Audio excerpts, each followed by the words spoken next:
realize this being as...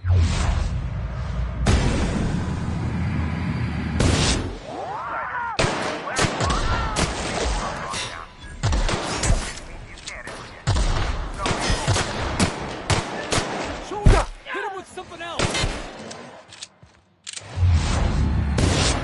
One down!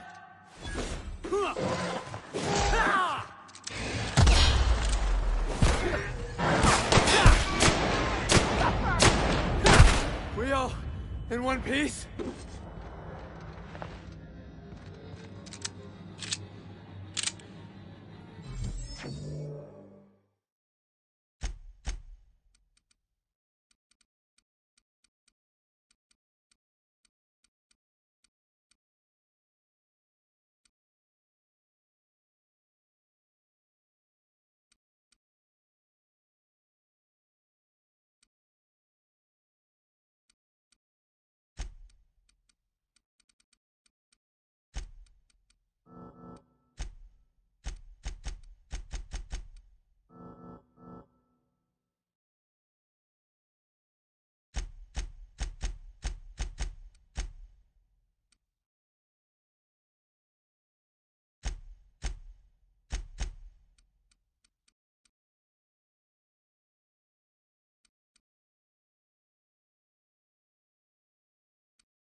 Yeah, boss?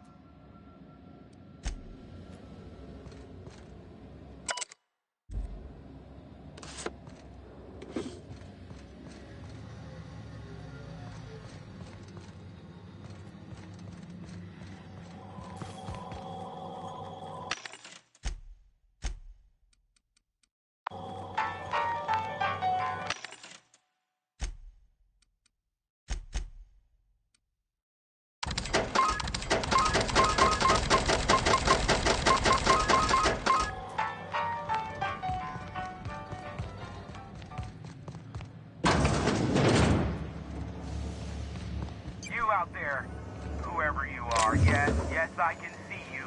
Come here and talk to me, face to intercom. I can't tell if you're brave or simply touched in the head. What in the galaxy are you doing sniffing around my station? Unless you are, in fact, trying to suicide by Marauder? By the hand of fate and my own cunning skill, I run this station. The Marauders may have other plans, and since my hired hands have clearly turned idle, it appears I have need of you. As my newest contractor, you may call me the Broker.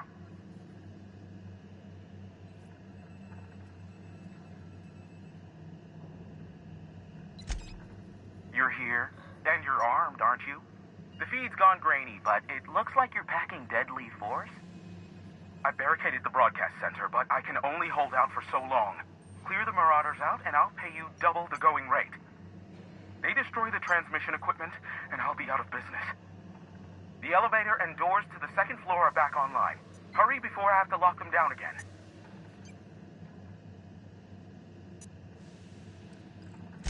Aside from the bits I'll be paying you, I trade in secrets, valuable ones for my vocation. I'm sure you can come up with something you might like to ask me about in person once I'm safe. Too many, considering I hired a bunch of no-good mercs to keep them out in the first place. Already they've caused considerable damage to the station's property. If they take down the broadcast equipment, I'll be out of a job, permanently.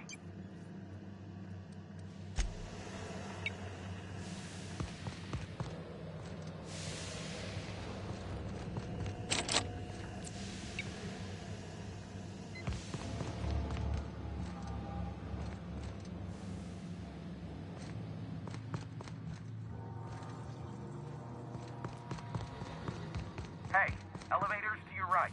Get ready.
Nobody messes with you, boss!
Free at last.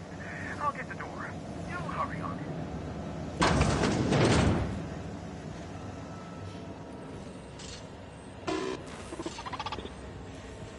Never thought I'd be ecstatic at having the walls painted in blood, but seeing as it's not mine, I'd say this calls for a celebration. My compliments on your improvised utilization of the fire suppressant system. I do admire a man of ingenuity.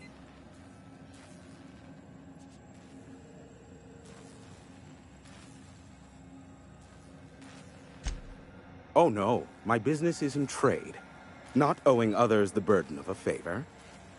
This ought to square our debt. One hefty payment for a highly valued service rendered. But I admit, I do wonder why you ventured here at all. Allow me to pose my question in another manner. Why, in the nebula, are you here?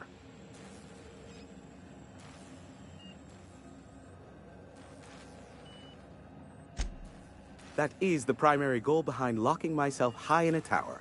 Some folks don't look kindly on me being a purveyor of delicate information. Phineas must have sent you. He's the only one insane enough to send someone to Monarch to rush me. I knew it was only a matter of time before he came a-knocking. Look, I might be late, but I fulfill my contracts, always. Have you seen Doc Wells? The guy's ancient. You take any more time and he's liable to croak. I take offense to that. Look, okay. Just, it might take me a while this time. I am awaiting but a single incoming transmission containing the information we desire. But MSI and the Iconoclasts are clogging the airwaves from Stellar Bay and Amber Heights. In their war against each other, they're scrambling each other's outgoing transmissions. Luckily, however, MSI has now gone silent. You wouldn't know anything about that, would you? A pity. Seems I have some information on a rogue agent to hunt down. Still, we need to get the Iconoclasts off the airwaves. I will leave the means of that particular end under your discretion.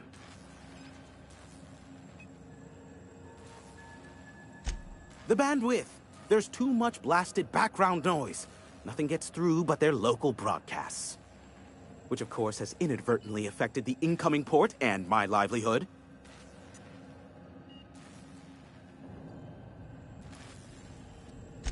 Amber Heights is one of the only surviving settlements outside of Stellar Bay. Graham Bryant and the Iconoclasts there got their hands on a working relay station. Now they're ceaselessly transmitting philosophist ramblings on my airwaves.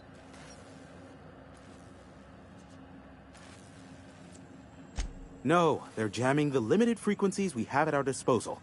Nothing extraplanetary can get in or out until the frequency pollution thins out. The safest bet is to convince Graham and his Iconoclasts to stop transmitting on their end. You do that, I'll be here, waiting on the receiving end. Luck be with you. I have a feeling you'll be needing a pinch of it, plus a vat of patience.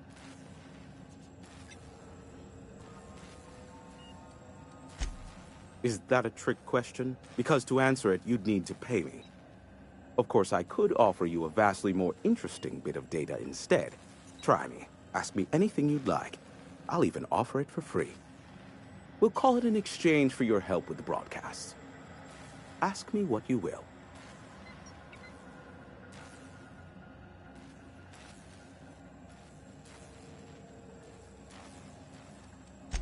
What? No. Why would I go out of my way to intercept messages from Earth? There's no market for them. No buyer means it's not worth my time. Now, if you wanted me to intercept a certain one, that might be worth it for the right price.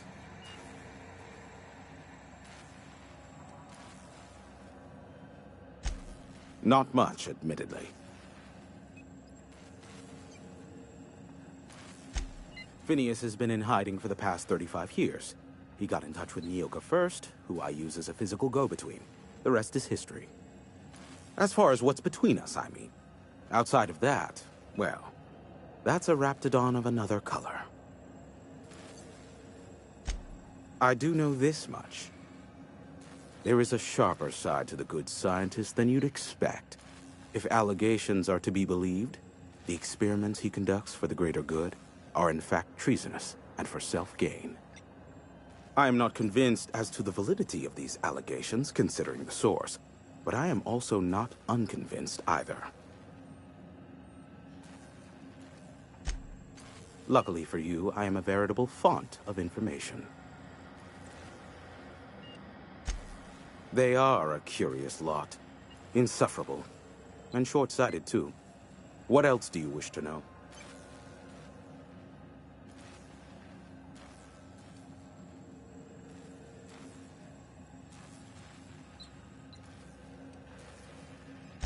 You mean between MSI, the Iconoclasts, and myself? I bet neither of those megalomaniacs told you I was the true mastermind behind Monarch. Back when the colony was still Terra 1 and corporations were abandoning us left and right, I'm the one who approached Sanjar and Graham with the means to our salvation. I offered them a legal way to take control of the planet. If MSI were the only corporation here, they could claim sole ownership.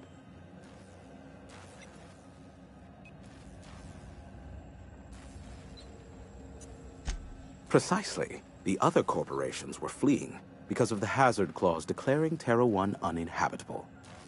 But MSI had lagged behind, giving Sanjar and Graham an opportunity. Take over MSI, stay here while the other corps left, take over the planet. Precisely. Without me, they never would have done more than play Revolution in hushed whispers over scuzzy kale ales in the tavern. Thus, the bargain was struck. They could run MSI while I would operate Devil's Peak Station. Unfortunately, relations have soured over time. Competing ideologies. Graham believes Sanjar has become corrupted by the corporate lifestyle, that he is now similar to the original corporate executives they sought to reform. And Sanjar has learned the hard way that Graham is quite morally gray.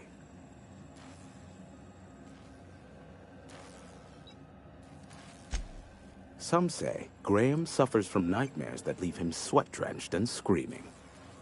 I would assume it stems from the friends and family he lost in Amber Heights all those years ago. Sanjar's not actually at fault for his past performance reviews, but he can keep hunting for loopholes to get back on the board for the next century. He'll never be reinstated. Not in his lifetime. For Nebula's sake, even with the loophole I gave him, he's only in charge of MSI because every other exec died during the massacre at Amber Heights. I gave Sanjar and Graham legal information that would allow MSI to own Terra One, once the other corporations had abandoned the planet. The execs had their concerns, but before the matter could be resolved, pirates raided their homes in the night. Luckily for you, I am a veritable font of information. How low you seemingly regard my trade.